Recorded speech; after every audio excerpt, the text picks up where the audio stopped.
Hola, ¿qué tal? Mi nombre es Citlali Rosas Nieto.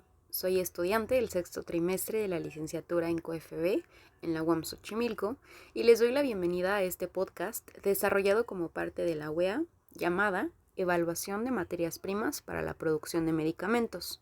En este episodio les hablaré sobre la cuantificación del paracetamol como materia prima mediante espectrofotometría UV. Esto abordado desde la validación hasta su importancia en el control de calidad farmacéutico. Gracias por acompañarme y comencemos. Y bueno, para poder comenzar con esto, necesitamos hablar primero sobre las características que nos dieron pie a poder cuantificar el paracetamol por esta técnica espectrofotométrica. Para iniciar, el paracetamol es un fármaco que tiene una popularidad inmensa y esto se debe principalmente a sus propiedades tanto antipiréticas como analgésicas. Por ello es que es tan común que se utilice en casa. Pero ahora, si lo queremos ver con un punto de vista ya químico y farmacéutico, se le conoce como N4-hidroxifenilacetamida o también se le puede conocer como acetaminofén, que es un poco más corto y sencillo de pronunciar. Este posee características estructurales que lo hacen ideal para que pueda ser analizado mediante espectrofotometría en la región ultravioleta. Esto es gracias a que tiene presencia de grupos cromóforos en su estructura. ¿Qué quiere decir grupos cromóforos? Significa que parte de la molécula puede absorber la luz UV. Otra de las características importantes clave es el anillo bencénico. Este tiene un grupo hidroxilo en posición para y un grupo acetamida. Como podemos observar también en nuestra carátula, ahí muestra la molécula del paracetamol. Ahora, este sistema conjugado es el que va a permitir la absorción de la radiación UV en un rango específico. La mayoría de las veces este rango específico va de 243 a 257 nanómetros. Este rango específico de absorción que les menciono se debe también a las transiciones electrónicas. Estas son muy comunes en estos sistemas aromáticos. Pero en el caso del paracetamol, estas transiciones son lo suficientemente intensas y específicas para que se genere este pico de absorción definido que se va a considerar como su máxima absorbancia. Y esto también va a facilitar su detección y su cuantificación. Ahora, si nos queremos poner un poco más específicos sobre la espectrofotometría UV, esta técnica se basa en una ley, la cual es la ley Lambert-Beer. Esta ley establece una relación lineal entre lo que es la absorbancia y lo que es la concentración del analito en solución. Siempre que el sistema sea ideal, claro está. Ahora, el paracetamol cumplió bien con esta ley, ya que obtuvimos un amplio rango de concentraciones, las cuales nos permitieron construir curvas de calibración con una buena linealidad. Para obtener esta buena linealidad hay que ser muy claros. Nos costaron lágrimas, mucho estrés, jalones de cabello, peleas, pero la verdad fue bastante ameno, ahora lo recuerdo y me río. Cosa que no me pasaba al inicio, pero ahora me recuerda eso y me recuerdan buenos tiempos. Pero bueno, obtuvimos un buen coeficiente de correlación, o sea, R cuadrada, que fue de 0.9979. Otro dato que no está de más mencionar, la verdad, es que el paracetamol es soluble en metanol y este es un solvente que se utiliza comúnmente en el análisis por espectrofotometría UV. Esto permite que se puedan preparar soluciones claras y estables para poder proceder a su lectura en el espectrofotómetro, sin que llegue a tener interferencias o algo por el estilo. Ahora, vamos a pasar a un terreno un poquito más caudaloso, en el que hablamos sobre los elementos que utilizamos para poder plantear la metodología que seguimos. Y también vamos a tocar un poco el tema de los estándares, de los barridos, los rangos de concentraciones y sobre todo la ley Lambert-Beer. Cabe recalcar que el desarrollo de una metodología analítica confiable, y hago énfasis en la palabra confiable, para cuantificar paracetamol mediante la espectrofotometría UV requiere de una planeación sumamente cuidadosa de varios elementos, tanto técnicos como experimentales, los cuales abordaremos a continuación. El primer punto que tocaremos va a ser estándares de referencia. Esto se utiliza para poder establecer la curva de calibración y validar el método. Aquí, en este trabajo, utilizamos dos tipos de estándares, primario y secundario. El estándar primario es la referencia que nos brinda la FEUM. Esto es un paracetamol de grado farmacéutico con una trazabilidad que ya viene certificada por la Farmacopea de los Estados Unidos mexicanos. Y este estándar es de muy alta pureza y se usa como una referencia oficial. Entre paréntesis, es muy caro la verdad, y es muy poca la cantidad que puedes adquirir en la FEUM.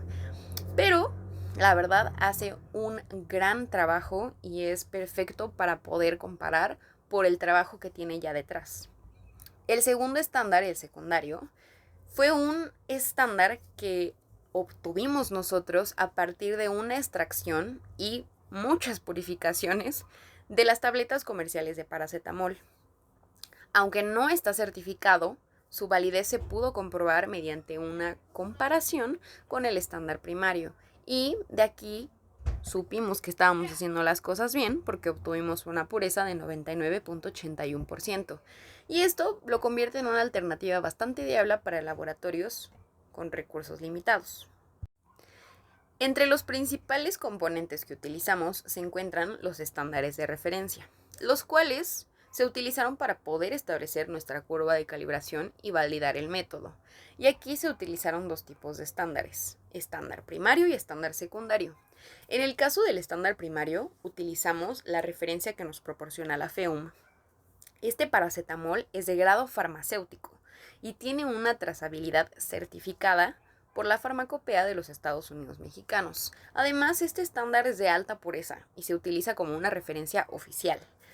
Entre paréntesis, es carísimo. Es muy caro y la verdad es muy poca la cantidad que puedes adquirir por parte de la FEUM, pero eso sí, es una cosa maravillosa. Es perfecta para poder usarla como referencia y comparación porque ya tiene un trabajo bastante profesional y certificado sobre todo detrás de él. Ahora, en el caso de lo que ocupamos como estándar secundario, aquí lo que ocupamos fue lo que extrajimos de una purificación de tabletas comerciales de paracetamol. Aunque no está certificado, entre comillas, esta validación se comprobó mediante la comparación con el estándar primario y se mostró una pureza del 99.81%, lo que lo convierte en una alternativa viable para laboratorios con recursos limitados, como el de nosotros. Aunado a esto, se realizó un barrido espectral y una selección de la longitud de onda. Este barrido se realizó en la región UV, aproximadamente de los 200 a los 400 nanómetros. Se usa este rango para poder identificar cuál es la longitud de onda máxima de absorción del paracetamol que estamos analizando. Aquí el resultado fue un pico de máxima absorbancia en 244 nanómetros, y esta longitud fue a la cual se realizaron todas las demás mediciones de las soluciones que preparamos, para así poder asegurar una alta sensibilidad del método. Sobre las concentraciones mencionadas con anterioridad y la preparación de la curva de calibración, lo que utilizamos para la curva fue partir de una solución madre que se determinó con la concentración de 300 microgramos sobre mililitros. A partir de esta solución madre se prepararon 5 soluciones intermedias. Al tomar volúmenes de 0.5 a 2.5 y aforarlos a 50 mililitros, se obtuvieron concentraciones de 3, 6, 9, 12 y 15 microgramos sobre mililitro. Y luego de estas soluciones intermedias solo tomamos 1 mililitro y se diluyó a 10 mililitros en un matraz aforado de este mismo volumen, obteniendo ya concentraciones finales de 0.3, 0.6, 0.9, 1.2 y 1.5 utilizadas en nuestra curva de calibración. Como dato extra, nuestra solución del 100% fue la de 9 microgramos sobre mililitro. Pongámosle un pin a ese dato. Ahora, Ya que teníamos todo este brete armado, es decir, nuestras soluciones, fuimos a leerlas al espectrofotómetro a 244 nanómetros. La relación que hubo aquí entre absorbancia y concentración mostró un comportamiento lineal muy consistente. Como les mencionaba antes, tuvimos un coeficiente de correlación de 0.9979, lo cual indica una buena linealidad en el intervalo que estudiamos. Ahora, en la parte de la aplicación de la ley Lambert-Beer. Este principio físico es el que fundamenta el análisis de esta ley, la cual establece que la absorbancia es directamente proporcional a la concentración de la sustancia según la fórmula en la que absorbancia medida es igual al coeficiente de absorción molar por la longitud del paso óptico de la celda, que generalmente es 1 centímetro, por la concentración de la solución. Aquí, el cumplimiento de esta ley en las condiciones de nuestro experimento nos permitió que se pudiera utilizar la absorbancia como una medida confiable para poder calcular la concentración de paracetamol en las muestras. Ahora, para poder cambiar un poquito el rumbo, hablaremos sobre por qué sí y no realizar técnicas como infrarrojo, fluorescencia y fosforescencia al paracetamol. Comencemos. En esta parte es importante mencionar que en el análisis de materias primas, como en nuestro caso el paracetamol, es muy importante que se consideren qué técnicas espectroscópicas son realmente útiles, y esto depende del objetivo del estudio que se esté trabajando, ya sea una identificación cualitativa o una cuantificación. Ahora veremos cómo es que se evalúa la pertinencia de las 3 técnicas comunes mencionadas con anterioridad, la cual es infrarrojo, fluorescencia y fosforescencia, esto en el contexto del paracetamol como materia prima. Vamos a hablar primero de la espectroscopía infrarroja. Esta técnica de espectroscopía sí es pertinente para nuestro estudio y de hecho fue la que utilizamos. Esta tiene como función confirmar la identidad estructural del paracetamol que extrajimos de las tabletas comerciales. Aquí lo que se obtuvo del espectro IR mostró señales características como lo son la banda ancha por el grupo OH fenólico, las vibraciones del grupo amida y las señales aromáticas del anillo benceno. También el estiramiento OH del grupo fenol. Dichas señales fueron muy consistentes con lo reportado en la literatura y también nos ayudaron a confirmar que la sustancia extraída efectivamente fue paracetamol, o sea, que todo el estrés valió la pena. Por tanto, esta espectroscopía IR es muy útil y muy recomendable para análisis cualitativos de materias primas, especialmente cuando se trabaja con estándares secundarios o con compuestos extraídos que pues requieren una verificación estructural. Continuemos con la fluorescencia. Aquí, la espectroscopía de fluorescencia no fue tan recomendable para un análisis directo de paracetamol. Aunque sí se sabe que el paracetamol tiene un anillo aromático, evidentemente, su fluorescencia natural es sumamente débil. Entonces, algunos métodos fluorométricos que existen para ello suelen requerir ya otras reacciones derivativas previas, que esto ya transforma el paracetamol en compuestos más fluorescentes. Además, también hay que considerar que factores como el pH o el solvente, o incluso la presencia de impurezas, también puede afectar significativamente la señal de la fluorescencia. Y en nuestro contexto, que es sobre el control de calidad rutinario y la cuantificación directa, esta técnica realmente no aportaría ventajas claras frente a otros métodos, como podría ser la espectrofotometría UV o el HPLC. Por lo tanto, no se considera una técnica prioritaria para este tipo de análisis. Y ya viene un poco lo mismo con la fosforescencia, porque no era tampoco muy pertinente en este caso. Lo que pasa con este tipo de espectroscopía es que requiere condiciones sumamente controladas, como temperaturas criogénicas o medios rígidos. Y esto pues para que se produzca una emisión retardada de un estado triplete. La cosa aquí es que el paracetamol no tiene propiedades fosforescentes significativas en unas condiciones normales. Además, esta técnica no es muy común en laboratorios farmacéuticos de control de calidad. Pasando a otro punto, explicaré por qué tipo de método se realizó este trabajo y cuál fue su clasificación. Además, por qué es importante validar este tipo de metodologías y en base a qué. Y sobre todo lo que significa cada parámetro con sus respectivos criterios de aceptación. En este caso, para poder garantizar resultados confiables en la cuantificación del paracetamol, es indispensable aplicar un método adecuado. clasificarlo correctamente y poder validarlo conforme a una guía reconocida. En este estudio se siguió la Guía de Validación de Métodos Analíticos del Colegio Nacional de Químicos Farmacéuticos Biólogos, la cual nos establece ya criterios técnicos para poder asegurar que un método analítico sea exacto, preciso, reproducible y sobre todo lineal. En nuestro caso, el método principal fue la espectrofotometría UV, la cual permite cuantificar la concentración del paracetamol midiendo su absorbancia a 244 nanómetros, y se complementó con la espectroscopía IR, la cromatografía en capa fina, el punto de fusión y las pruebas de solubilidad. Estas técnicas adicionales se utilizaron para poder confirmar la identidad del compuesto que extrajimos. Para la clasificación de los métodos se dividió en cualitativos, cuantitativos y secundarios. Los cualitativos son los que determinan la identidad, que era lo que les mencionaba anteriormente: el espectro IR, la cromatografía en capa fina, el punto de fusión y la solubilidad. Los cuantitativos van a determinar la cantidad, que es la espectrofotometría UV, y los secundarios, que requieren una calibración con estándares que son ya conocidos. El método UV que utilizamos fue cuantitativo y secundario.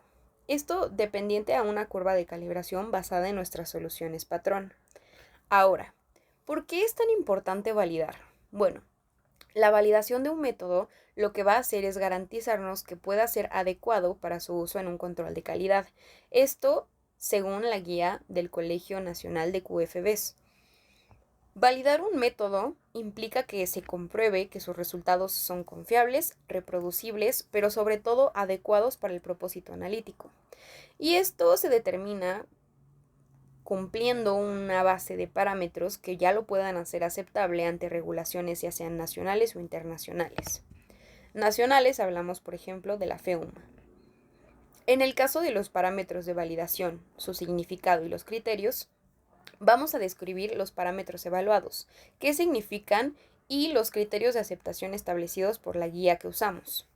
En el caso de la linealidad del sistema, esta linealidad lo que hace es que nos da la capacidad de este sistema, en el espectrofotómetro, por supuesto, y esto nos hace asegurar ya una respuesta proporcional a la concentración usando soluciones estándar. En el caso de sus criterios, nos pide un coeficiente de determinación R cuadrada mayor o igual a 0.98. El intervalo de confianza del coeficiente, o sea la pendiente, no debe incluir el 0. Y en este caso los resultados fueron que R cuadrada es igual a 0.99 y el intervalo de confianza es igual a 0.07289 a 0.06866, que está dentro del rango. En el caso de la linealidad del método, esta es la capacidad del método completo, también incluyendo evidentemente la preparación de las muestras. Esto es para producir resultados proporcionales a la concentración real. Sus criterios de aceptación son que el promedio del porcentaje de recuperación esté entre el 97% y el 103% y que el coeficiente de variación sea menor o igual al 3%. Nuestros resultados aquí fue que el promedio del porcentaje de recuperación dio un resultado de 102.60% y un coeficiente de variación de 2.70%, lo que también está dentro del rango. Para la precisión del sistema, esto es la consistencia del espectrofotómetro al medir varias veces una misma solución estándar, y el criterio de aceptación es que el coeficiente de variación sea menor o igual al 1.5%, y nuestro resultado fue un coeficiente de variación de 0.0476%, es decir, también cumple con el rango establecido.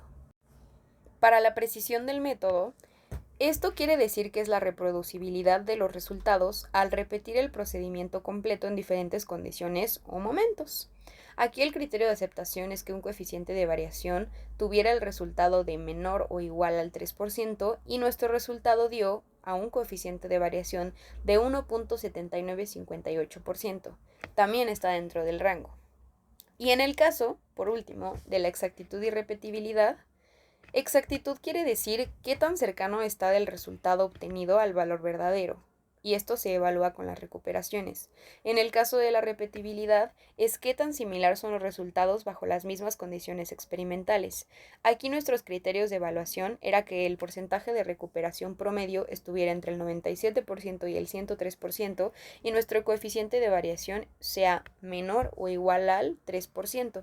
Y nuestros resultados estuvieron que el porcentaje de promedio fue de 99.78% y nuestro coeficiente de variación fue de 2.37%. También está dentro del rango.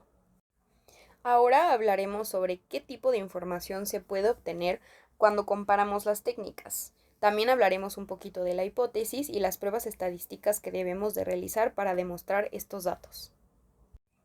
Es importante mencionar que en esta comparación vamos a poner a las técnicas analíticas para que nos permitan evaluar tres cosas: la confiabilidad, la sensibilidad y la aplicabilidad en distintos contextos. En el estudio que se realizó, aquí la comparación se enfocó principalmente en validar un método espectrofotométrico para poder cuantificar el paracetamol como una materia prima, utilizando los dos estándares ya antes mencionados, que es el estándar de la FEUM y el estándar secundario que realizamos de la extracción de las tabletas.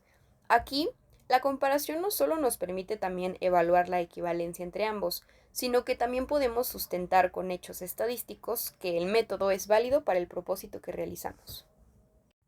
Como primer punto, abordaremos qué información se obtiene al comparar las técnicas. Aquí, cuando podemos comparar los resultados que se obtuvieron a base de la espectrofotometría UV con otros métodos cualitativos como lo fueron el IR, la cromatografía en capa fina y el punto de fusión, obtuvimos diferentes tipos de información. Por ejemplo, confirmamos la identidad química a través del IR, la cromatografía y el punto de fusión. Aquí se verificó que el compuesto que extrajimos era efectivamente paracetamol y esto era de suma importancia antes de seguir con el proceso para cuantificarlo. Como segundo punto, tenemos también la equivalencia entre los estándares. Aquí pudimos determinar si un estándar secundario que se preparó en el laboratorio podía sustituir al primario en términos de comportamiento espectral y de las respuestas cuantitativas que dieron. Como tercer punto, también tenemos la sensibilidad del método UV. Acá lo que hicimos fue una comparación. Y esto lo que nos dio a pie fue verificar si el método puede ser capaz de detectar variaciones leves dentro del contenido del paracetamol, como fue por ejemplo la diferencia entre el 99% y el 104%. Por otro lado, hablaremos un poco acerca de las hipótesis. Aquí lo que se tiene que hacer es demostrar la validez del método, y las comparaciones que se hicieron también tienen que evaluarse bajo hipótesis estadísticas. En el caso de la hipótesis de linealidad del sistema y del método, se tienen dos. La hipótesis nula, la cual dice que no existe una relación lineal significativa entre la concentración y la absorbancia, y la hipótesis alternativa, en la cual se expresa que sí existe una relación lineal significativa. Aquí se puede aceptar la alternativa si es que conduce a los criterios de aceptación en los que se hablaban anteriormente. En el caso de la hipótesis de precisión, la hipótesis nula nos menciona que el método no es reproducible y la alternativa que el método sí es reproducible. Y es el mismo caso. Se va a aceptar la hipótesis alternativa si es que el coeficiente de variación cumple con los criterios de aceptación. En el caso de la hipótesis de la exactitud, aquí la hipótesis nula dice que el método no recupera adecuadamente la cantidad añadida y la hipótesis alternativa menciona que el método recupera correctamente esta cantidad añadida. Igual, se va a aceptar la hipótesis alternativa si es que el porcentaje de recuperación está en los criterios de aceptación. Con esto determinado, hablaremos ya un poco de las pruebas estadísticas que aplicamos. Aquí, en primera instancia, hablamos del coeficiente de determinación, el cual es R cuadrada. Esta va a evaluar la cantidad del ajuste lineal en la curva de calibración. Nuestra R cuadrada, como mencionábamos ya anteriormente, es de 0.9979, lo cual cumple con la hipótesis de linealidad. Como segundo punto, también se calculó el intervalo de confianza de la coeficiente, que habla de la pendiente. Nuestro resultado no incluyó el cero, así que también confirma la dependencia lineal. En el caso del coeficiente de variación, que también fue calculado, Esto se aplicó en la precisión del sistema, del método y en la exactitud, y todos fueron por debajo del 3%, lo que demuestra una buena repetibilidad y precisión. Y en el caso de la media de la recuperación, o sea el porcentaje, nuestro resultado fue de 99.78%, y esto confirma con exactitud que está dentro del intervalo que se requirió.